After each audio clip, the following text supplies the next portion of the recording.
Magandang araw sa ating lahat. Ako po si Zaira Nicole Cubugnason at ngayon ay mag-uulat ako tungkol sa panghalip-pamatlik sa asignaturang Filipino.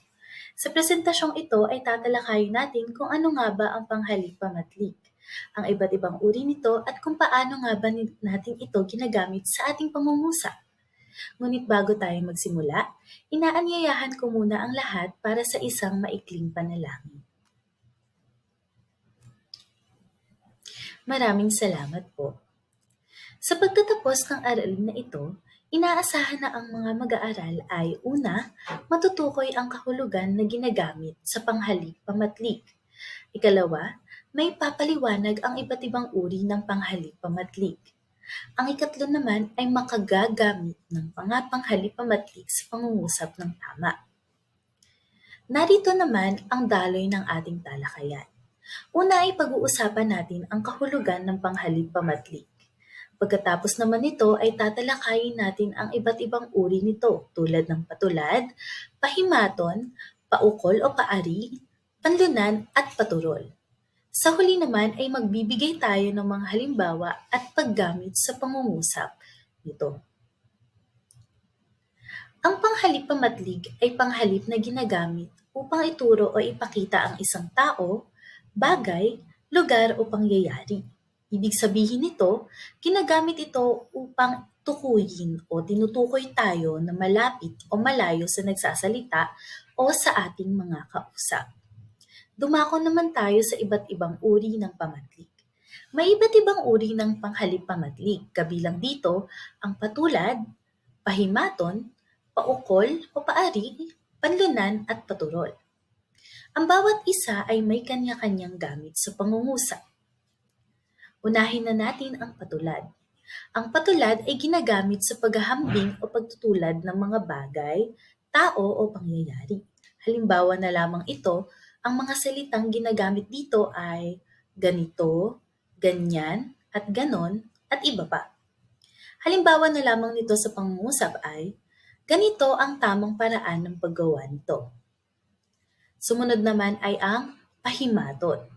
Ang pahimaton ay ginagamit upang ituro o ipakita ang pangalan ng tinutukoy. Halimbawa nito ay ito, iyan, iyon, at iba pa. Halimbawa nito ay iyan ang aklat na hinahanap ko. Sunod naman ay ang paukol o paari. Ang paukol o paari ay ginagamit upang ituro ang bagay o lugar na malapit o malayo sa nagsasalita. Halimbawa na lamang ng mga salita ay dito, diyan, doon, rito, riyan, at roon. Halimbawa na lamang nito sa pangungusap ay dito tayo maghihintay. Sunod naman ay ang panlunan. Ang panlunan naman ay ginagamit upang ipakita ang lugar o kinaroroonan ng isang bagay o tao. Halimbawa na lamang nito ng mga salita ay nandito, nandyan, at nandoon. Halimbawa nito sa pangungusap ay nandoon ang aking kaibigan. At ang panghuli, mayroon tayong paturol. Ang paturol naman ay ginagamit sa pagtukoy ng paksa sa pangungusap. Halimbawa nito ay ito, iyan, at iyon. Ayan, dumako naman tayo sa ating mga halimbawa. Narito naman ang ilang halimbawa ng paggamit ng panghalip-pamatlig sa pangungusap. Makikita naman natin dito kung paano ginagamit ang patulad, pahimaton, paukol o paari, panlinan at paturol sa pangungusap. Halimbawa na lamang nito ay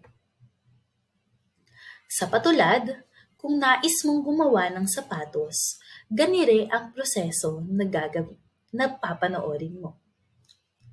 Halimbawa na lamang sa patulad, kung nais mong gumawa ng sapatos, ganire ang proseso na panoorin mo. Sa pahimaton naman ay, ayan ang bagong gusali ng paaralan. Sa paukol naman o paari, doon ang ating palengke.